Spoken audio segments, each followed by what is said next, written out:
How to play YouTube in background on iPhone. Hi guys, in this video I'm going to show you step by step that how you can play YouTube in background on iPhone. So let's dive in. So first you have to make sure you have Chrome browser on your iPhone. You can go to the App Store and download the Chrome browser, and then you have to simply open the Chrome browser app. And now you simply have to search for YouTube over here. And once you do so, you have to click these three dots on the bottom right corner and then scroll through and find this request desktop site and click this option. And now once you're over here, you have to click this YouTube over here, and it's going to open this YouTube app now. Now you have to just search for anything. Just click the search bar and search for any music. For example, just type in music and then open the video that you want to play.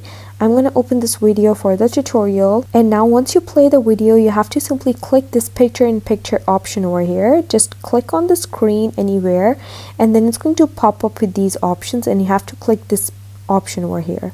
And once you do so, now if you just close the app, it would still be over here, and now you can just play it in the background. Just click this play button and you can just swipe it to the right side, or you can just swipe it to the left side and just play it in the background and still use other apps that you want. And that's how you play YouTube in background on iPhone. Thanks for watching.